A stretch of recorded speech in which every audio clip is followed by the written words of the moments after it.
The heart-wrenching cries echoed throughout Austin's most luxurious restaurant. An elegant woman was desperately trying to coax her 6-month-old daughter, who hadn't touched a spoonful of baby food all day. "Sweetheart, Mommy doesn't know what to do anymore." Suddenly, a line cook emerged from the kitchen, holding a worn wooden spoon. He carried something in a small bowl, then gently began feeding the baby. After just the first few spoonfuls, the baby stopped crying and began eating hungrily. The billionaire mother looked at him with stunned eyes, unable to believe that this restaurant chef had accomplished what 5 nannies at home couldn't manage. "This recipe, where did you learn it?" she whispered. He looked up at her, and the answer he was about to give. Would she truly be ready to hear it? The alarm clock's harsh buzz cut through the pre-dawn darkness at 4:30 in the morning, but Diego Morales was already awake, staring at the water stain on their apartment ceiling that had grown larger after last week's storm. Sleep had become a luxury he couldn't afford since Luna's mother had disappeared 3 years ago, leaving behind only a note about needing to find herself and a little girl who asked every night when Mama was coming home. The mathematics of single parenthood were unforgiving.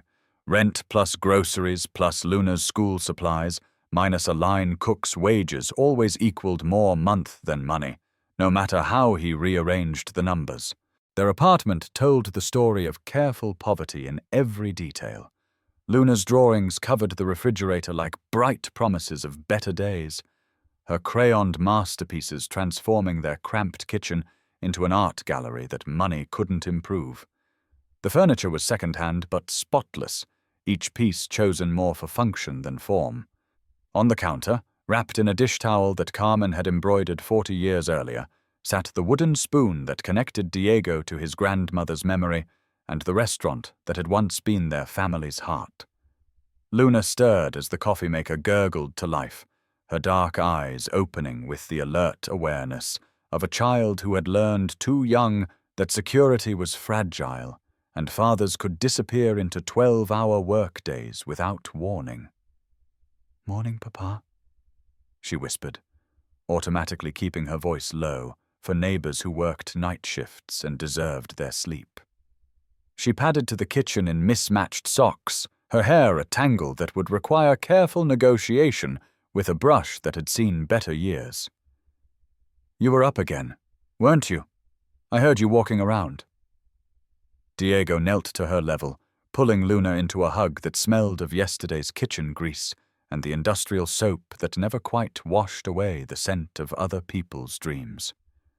"Just thinking about today's menu, mija," he said, the lie coming easily because protecting her from his worries had become as automatic as breathing. "What's your plan for school today? Are you still working on that science project about plants?" He asked not because he'd forgotten. Luna's schedule was memorized down to after-school pickup times and homework deadlines, but because her excitement about learning was the bright spot that carried him through double shifts and aching feet. Luna launched into animated descriptions of photosynthesis and root systems, her hands gesturing wildly as she explained how plants needed the right conditions to grow strong and healthy. Diego listened while spreading peanut butter on bread that was one day away from stale, crafting a lunch that would fill her stomach if not satisfy her soul. Around them, their tiny kitchen felt warm with conversation and love, even if the heating bill remained a constant source of anxiety. "Mrs. Rodriguez says I have the best observations in class," Luna continued, then paused with the careful consideration that broke Diego's heart. "Papa, when you have your restaurant again, can I help with the garden? I could grow herbs like Abuela Carmen used to." The question hit Diego like a physical blow, not because it was painful, but because it carried such fierce faith in a dream that felt impossibly distant. Luna had never known Carmen's table, had only heard stories of the bustling kitchen where 3 generations of Morales women had cooked with love instead of just technique. But she spoke of his restaurant like it was inevitable rather than imaginary. Her belief in his dreams, more unwavering than his own, had become after 3 years of survival mode. Of course, Mija, he managed around the tightness in his throat. You'll be my head gardener and chief taste tester. I'll grow the biggest tomatoes in Austin, Luna declared with absolute certainty, then added more quietly. And then you won't have to work so many hours, and we can have dinner together every night, like the families on TV. The innocence of her wish revealed how much she'd observed and internalized about their circumstances, how she'd normalized his absence while still hoping for something better. Her quiet acceptance of their situation was both heartbreaking and inspiring, a reminder that resilience could coexist with dreams if you held them carefully enough. These morning conversations were sacred to them both, stolen time before the world demanded its separate pieces of their hearts. Diego had learned to treasure Luna's sleepy observations and ambitious plans, understanding that her childhood was measured not in toys and treats, but in moments when they could simply be together without the pressure of responsibilities that seemed to multiply faster than his ability to meet them. Listen to me, Luna, he said, taking her small hands in his calloused ones. Even if it takes longer than we want, even if the road is harder than we hoped, we're going to make it. Your papa might work in someone else's kitchen right now, but the recipe's in here. He touched her heart. And the love we share, that's already ours. Nobody can take that away. The walk to Luna's school took them through neighborhoods that showcased Austin's stark economic divisions, from their apartment complex with its peeling paint and broken playground equipment to the manicured lawns and luxury cars that marked the boundaries of serious money. Luna chatted about her friends and assignments, unconsciously shielding Diego from her awareness of what they couldn't afford. She never asked why they walked instead of driving, why her backpack came from a thrift store, or why he packed her lunches instead of giving her cafeteria money like other parents. Her matter-of-fact acceptance of their circumstances was both a gift and a responsibility that weighed on Diego's shoulders with every step. At the school gates, other parents arrived in SUVs that cost more than Diego earned in 2 years, their children carrying designer backpacks and discussing vacation plans that Luna absorbed without complaint or envy. She had inherited something more valuable than material abundance, Carmen's gift for finding joy in simple pleasures and making everyone around her feel valued regardless of their circumstances. Have a good day at work, Papa, Luna said, hugging him with fierce intensity. Make something delicious that makes people happy. Her standard farewell carried the weight of someone who understood that his work fed other families while theirs survived on love and carefully stretched resources. I love you more than all the stars in Texas, Diego said, their private phrase that had started when Luna was 3 and crying about monsters under the bed. Watching her run toward friends who welcomed her with genuine affection, despite her second-hand clothes and careful budget lunches, Diego felt the familiar mixture of pride and worry that defined single parenthood. Luna was thriving despite their circumstances, but he couldn't shake the fear that one financial crisis could unravel everything they'd built together. Meanwhile, across town in the Westlake Hills, Alexandra Reed stood in a nursery that resembled a luxury hotel suite more than a child's room, holding a baby who had been crying for 3 hours straight, despite every intervention money could buy. The irony wasn't lost on her that she could negotiate billion-dollar acquisitions during conference calls, but couldn't figure out why her own daughter rejected every formula, every feeding schedule, every expensive solution that pediatric consultants had recommended with the confidence of people who had never been alone with an inconsolable infant at 3 a.m. Everything in Isabel's nursery was perfect, from the Italian crib that had cost more than most families spent on rent to the custom wallpaper designed by artists whose names appeared in architectural magazines.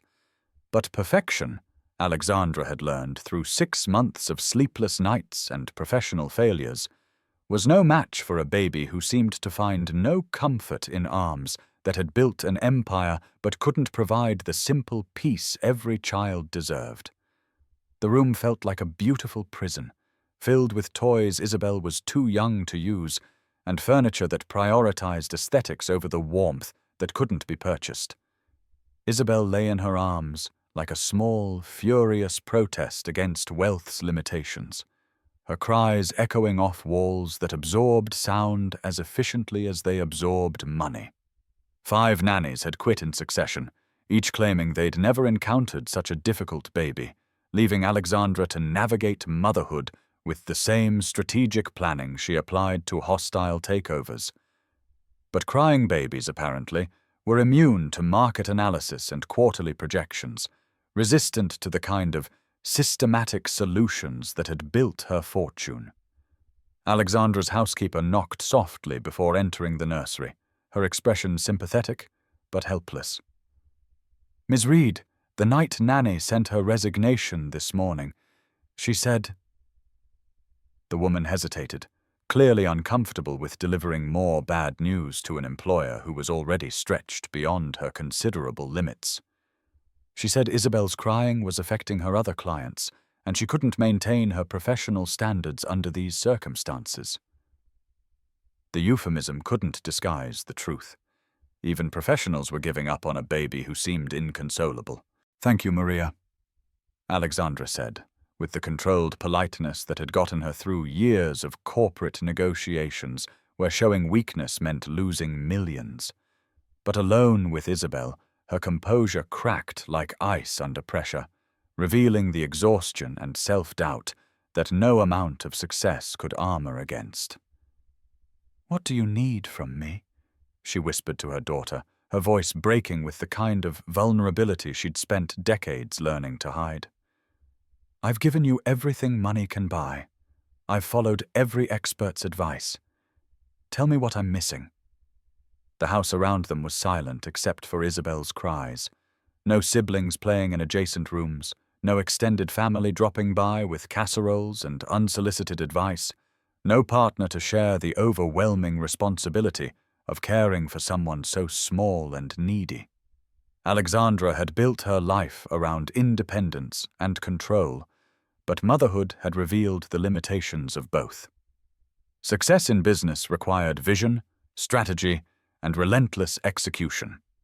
Success in parenting apparently required something she'd never learned to value until it was too late to acquire through conventional means. Each failed feeding attempt felt like another mark against her competence, another reminder that expertise in one area didn't translate to wisdom in others. Alexandra had earned her MBA from Harvard, built a tech company from her garage into a billion-dollar empire, been featured on magazine covers as one of the most successful women in America. But none of those achievements meant anything when faced with a 6-month-old who needed something she couldn't identify, much less provide. The morning sun streamed through nursery windows that faced a garden maintained by professional landscapers, every flower and shrub perfectly placed, but somehow lacking the organic warmth that made spaces feel alive rather than simply expensive. Alexandra had grown up in houses like this, beautiful, perfectly appointed, but somehow hollow in ways that money couldn't fill.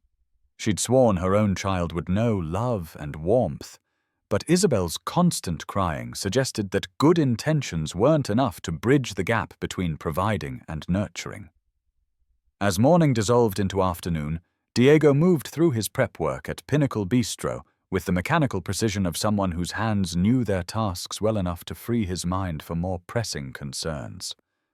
The knife work was meditative, julienning vegetables with the rhythm Carmen had taught him as a boy, when cooking was magic instead of survival, and kitchens were places of joy rather than just employment.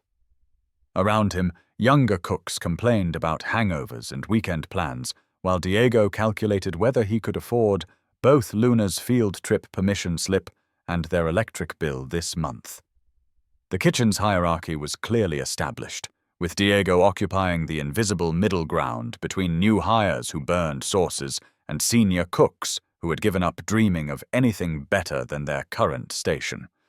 His position was vegetables and basic sauces, work that required skill but offered no creativity, No opportunity to showcase the techniques Carmen had passed down through generations of family cooking.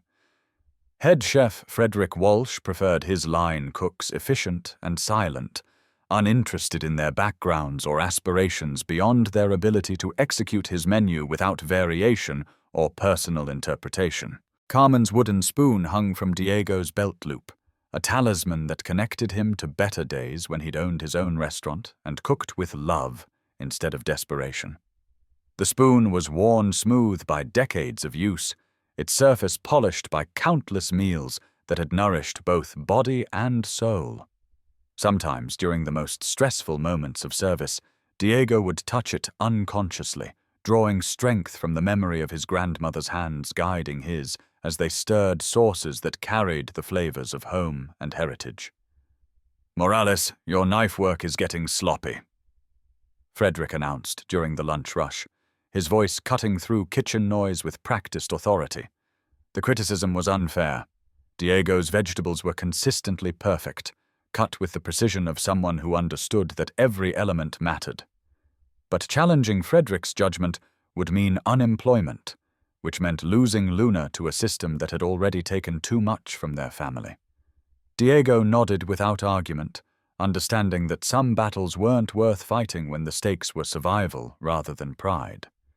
During his break, Diego stepped into the alley behind Pinnacle Bistro, where the Austin heat felt honest compared to the artificial climate of the dining room where wealthy customers consumed cuisine that bore little resemblance to the food that had shaped his understanding of cooking's true purpose. He pulled out his phone to check for messages, finding a text from Luna's teacher about the field trip deadline and another from their landlord about late fees that would compound their financial stress exponentially if not addressed soon. The wooden spoon felt warm against his hip, carrying memories that sustained him through double shifts and aching exhaustion. Carmen had taught him to see cooking as more than just technique. Every dish was a conversation between cook and eater, a chance to nourish more than just hunger. "Mijo," she used to say while they worked side by side in Carmen's table's kitchen. Cooking with love changes everything. The same ingredients, the same technique. But when you cook with love, people taste something they can't name, but always remember. That's the secret that no culinary school can teach. Those lessons felt distant in Pinnacle's sterile environment, where efficiency mattered more than soul and customers valued presentation over the kind of authentic flavors that connected people to their histories and hopes. But Diego carried Carmen's wisdom like a flame that couldn't be extinguished by circumstances, keeping alive the dream of returning to cooking that mattered beyond profit margins and restaurant reviews. That evening, as Pinnacle Bistro prepared for another service, catering to Austin's tech elite, Diego noticed the commotion at table 12 before he heard the crying. A woman in an expensive suit sat with a baby who seemed inconsolable, her usually perfect composure clearly strained by maternal helplessness that money couldn't solve. The sound triggered every paternal instinct Diego possessed, not just hunger or discomfort, but the deeper distress of a child whose needs weren't being understood or met despite obvious resources and professional intervention. The baby's cries carried a particular pitch that Diego recognized from Luna's infancy, when he was fumbling through single parenthood, with nothing but Carmen's wisdom and his own determination to guide him. He'd spent countless nights walking the floors of their old apartment, Luna in his arms, while he hummed the songs Carmen had taught him, learning that sometimes what children needed most couldn't be found in parenting books or pediatric offices, but in the simple act of being present with love and patience. Other servers exchanged glances, none wanting to approach a situation that obviously involved serious money and family crisis. The woman's designer clothes and expensive accessories marked her as someone whose displeasure could affect jobs and reputations, making her distress a professional hazard rather than an opportunity for compassion.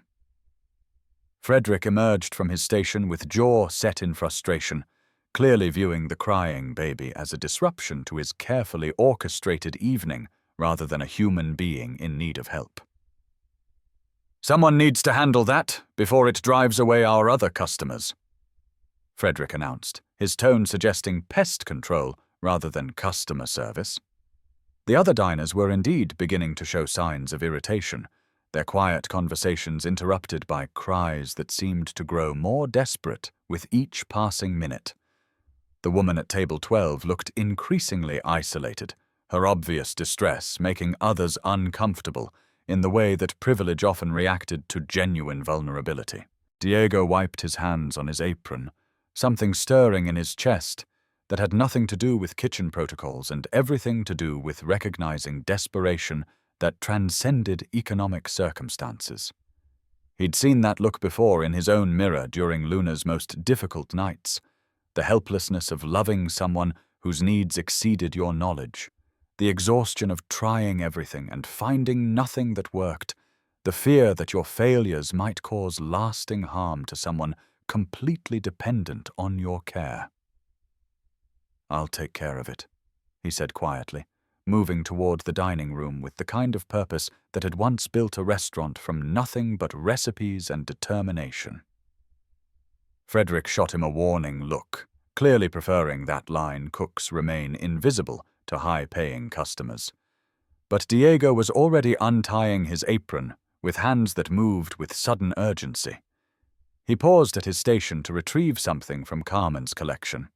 A recipe so simple it seemed impossible that it could solve what expensive specialists couldn't address. The dining room felt different from the kitchen, quieter, more refined, filled with the low murmur of conversations that revolved around stock options and acquisition deals rather than the immediate concerns of surviving until the next paycheck.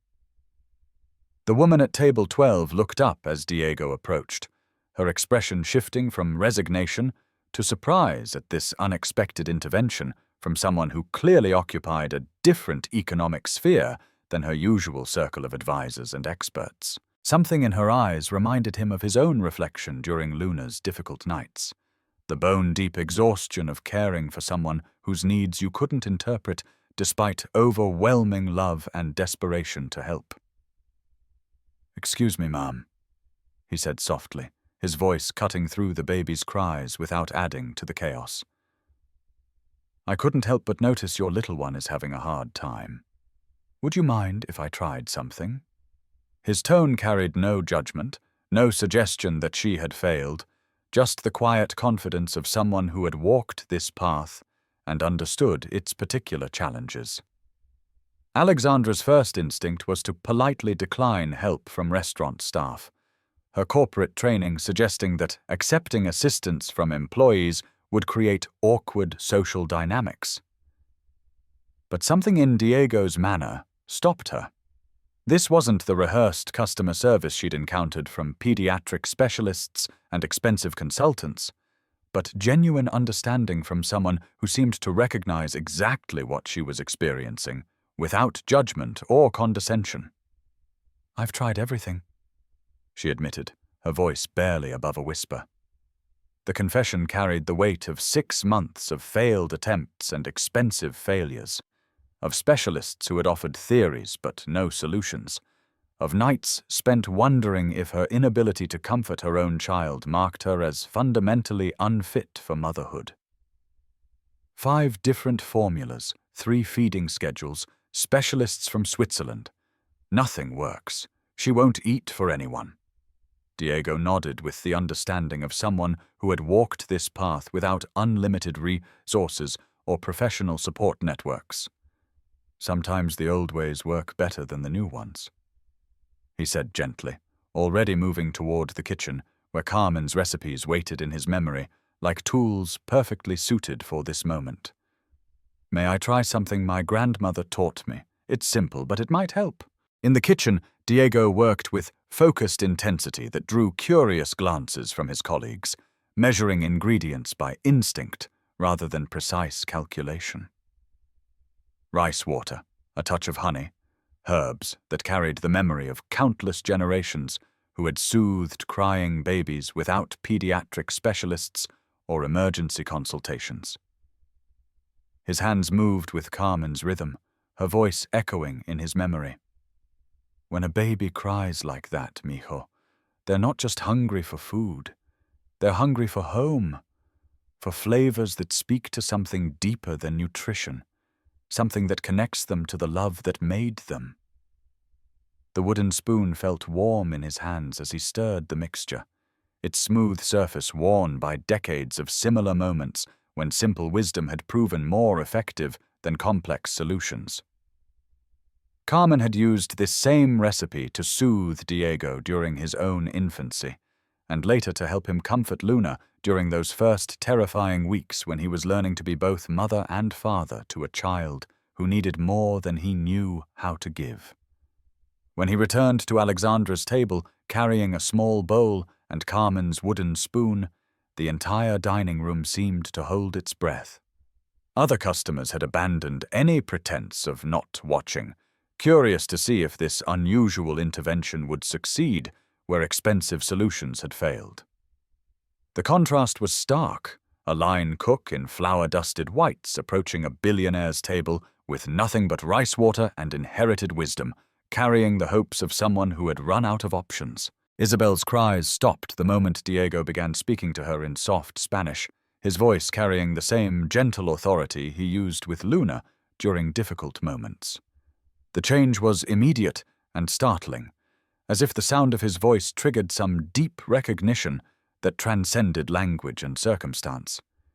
He dipped the wooden spoon into the rice mixture, offering just a small taste, while humming a melody that seemed to come from generations of mothers and grandmothers who had known exactly what crying babies needed.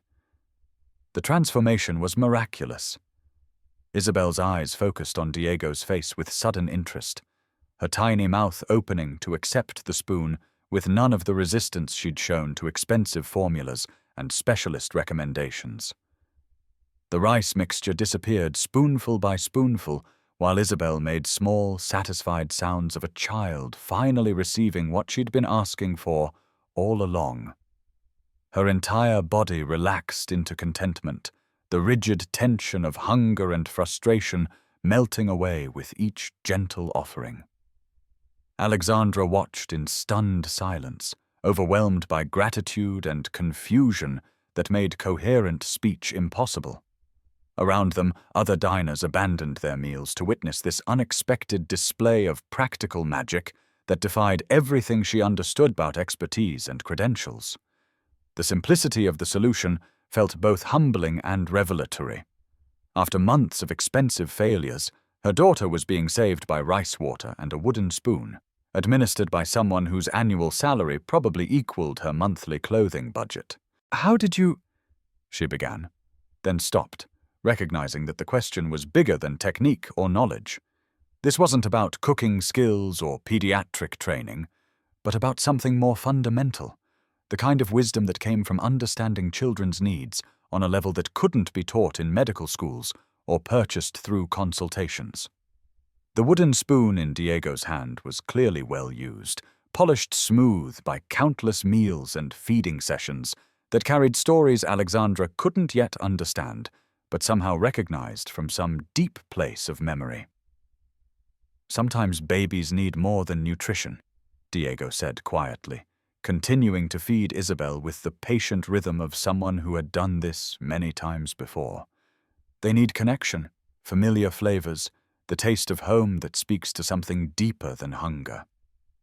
His words carried layers of meaning that Alexandra couldn't quite grasp, hints of knowledge that seemed both ancient and practical, rooted in traditions that her world of corporate success had never valued or recognized. "This recipe," she said, her voice catching with emotion she couldn't name. "Where did you learn it?" The question felt loaded with importance beyond its simple words, as if the answer might unlock something crucial that had been lost for too many years. There was something familiar about the gentle way he fed her daughter, something that triggered memories she couldn't quite access, but felt in her chest like the echo of safety and love. Diego studied her face carefully, seeing something that made his expression shift from professional courtesy to startled recognition. The way she held her daughter, the expensive clothes that couldn't hide her desperation, even her voice carried hints of something that connected to memories he'd carried for decades. "My grandmother taught me," he said slowly, his voice gaining certainty as pieces fell into place. "Carmen Morales. She used to work for a family on Westlake Drive, a little girl who loved to cook and had the best palate Carmen ever encountered." The words hit Alexandra like a physical blow, triggering a flood of memories she'd spent decades trying to suppress. Suddenly she was 7 years old again, standing on a kitchen stool while Carmen taught her to stir rice pudding, speaking in the mixture of Spanish and English that had been the soundtrack of her happiest childhood moments. Carmen, who had been more mother than employee, who had filled their cold mansion with warmth and the smell of fresh tortillas, who had been dismissed without ceremony when Alexandra's father decided his daughter was becoming too attached to the help. "Carmen," Alexandra whispered, the name feeling foreign after years of not saying it aloud. "She made arroz con leche every Saturday morning. She taught me that cinnamon was like a hug for your tongue." The specific memory emerged with crystalline clarity, along with the devastating recollection of that terrible morning when Carmen's belongings were packed and she was gone, leaving only the lingering scent of vanilla and the echo of lullabies that no one else knew how to sing. The recognition in Diego's eyes confirmed what her heart already knew. "Your little Alex," he said, not a question, but a statement of wonder. "She kept a picture of you on her kitchen wall until the day she died. 7 years old in a yellow dress, helping her make empanadas.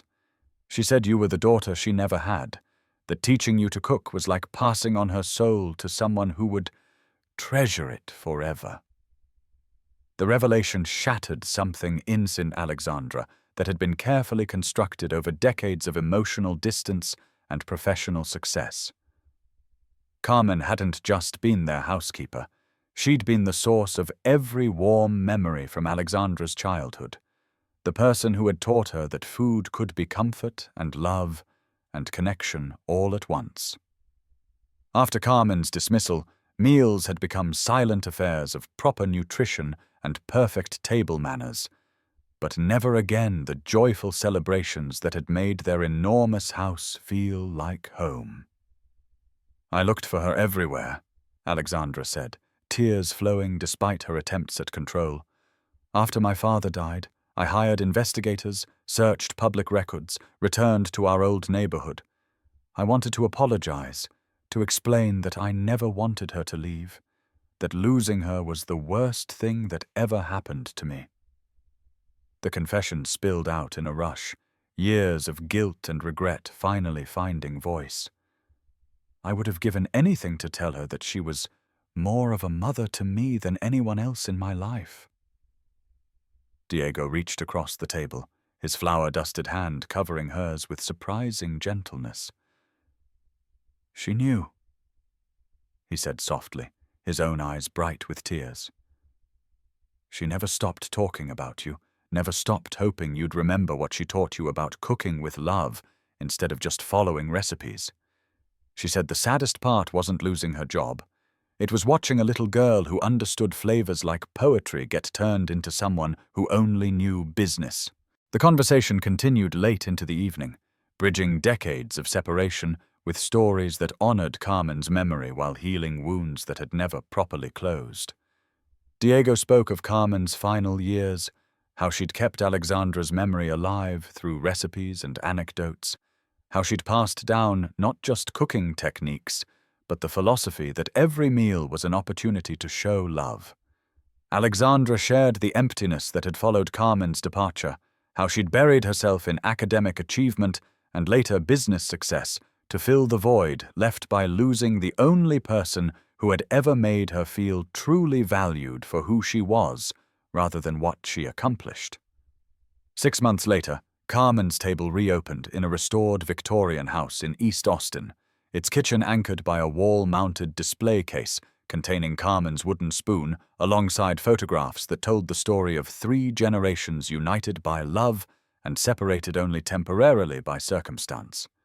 Luna worked weekend mornings, her bright smile and bilingual chatter making customers feel like family, while she saved money for the culinary school she'd decided to attend after watching her father transform his pain into purpose. Isabel spent her afternoons in a high chair beside the kitchen pass, watching Diego work while eating variations of the rice mixture that had saved her that night at Pinnacle Bistro. She was learning to say Carmen while pointing to the photograph, understanding somehow that the woman she'd never met was responsible for the love that surrounded her daily. And sometimes it swept when the light hit the kitchen just right and the smell of fresh tortillas filled the air. Alexandra could swear she felt Carmen's presence watching over them all, satisfied that her recipes had finally found their way home where they belonged, served with hands that remembered how to cook with soul instead of just technique.